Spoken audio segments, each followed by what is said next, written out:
masuknya Jepang ke Indonesia.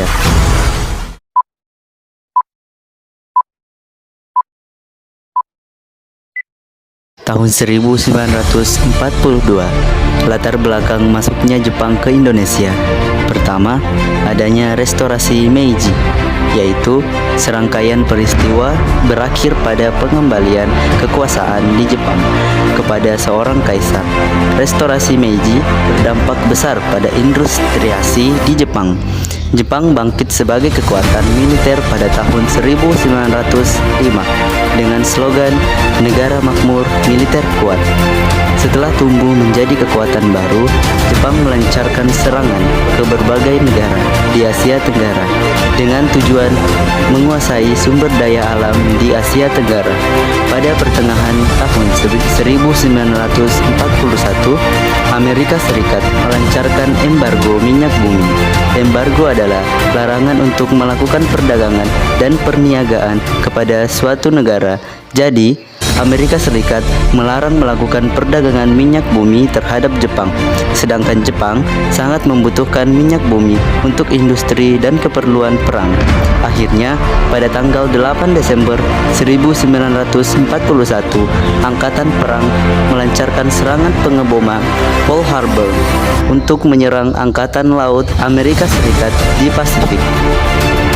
Jepang berhasil menghancurkan pertahanan militer Amerika dan serangan Jepang juga dialihkan ke Filipina dan kemudian ke Indonesia dengan tujuan untuk mendapatkan cadangan logistik dan bahan industri perang seperti minyak bumi, timah, dan aluminium. Sebab persediaan minyak bumi di Indonesia diperkirakan dapat mencukupi kebutuhan Jepang selama Perang Pasifik. Proses kependudukan Jepang di Indonesia pasca serangan Pearl Harbor pada Desember 1941. Akhirnya pada Januari 1942, Jepang mendarat dan memasuki Indonesia melalui Ambon. Pada saat itu, KNIL dan pasukan Australia berusaha menghalangi, namun kekuatan Jepang tidak terkalahkan.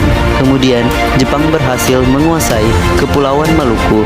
Selanjutnya, Jepang juga berhasil menguasai Tarakan dan Balikpapan, Kalimantan Timur. Kemudian masuk ke Pontianak dan menyerang Pulau Sumatera pada Februari 1942. Jepang mulai melakukan serangan ke Pulau Jawa. Setelah berhasil menguasai beberapa wilayah di Indonesia, Jepang kemudian ingin menguasai Jawa yang pada saat itu merupakan pusat pemerintahan Hindia Belanda. Untuk menghadapi Jepang Blok Sekutu yang terdiri dari Belanda, Amerika Serikat, Australia, dan Inggris membentuk komando gabungan yang disebut dengan ABDACOM. Amerika, British, Dutch, Australia Command yang bermarkas di Lembang. Pada tanggal 1 Maret 1942, pasukan Jepang yang dipimpin oleh Jenderal Imamura mendarat di Jawa, alih-alih menyerang Jakarta. Pasukan Jepang justru melakukan pendaratan di 3 tempat, yaitu Banten, Eretan Indramayu, dan Bojonegoro. Lokasi pendaratan ini tidak duga-duga oleh Belanda. Pasukan Jepang dengan cepat menyerbu pusat-pusat kekuatan Belanda hingga akhirnya pada tanggal 5 Maret 1942, kota Batavia sebagai pusat pemerintah Belanda berhasil jatuh ke tangan Jepang.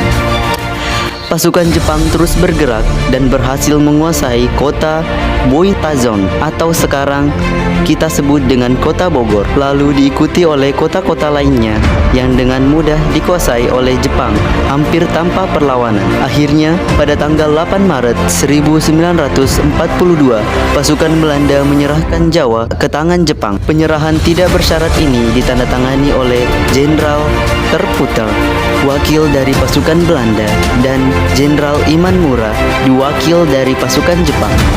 Penandatanganan dilakukan di Kalijati, Kota Sumbang, sehingga peristiwa ini disebut dengan Kapitulas Kalijati. Dengan demikian, berakhirlah masa penjajahan di Indonesia. Selanjutnya, Indonesia berada di bawah kependudukan Jepang.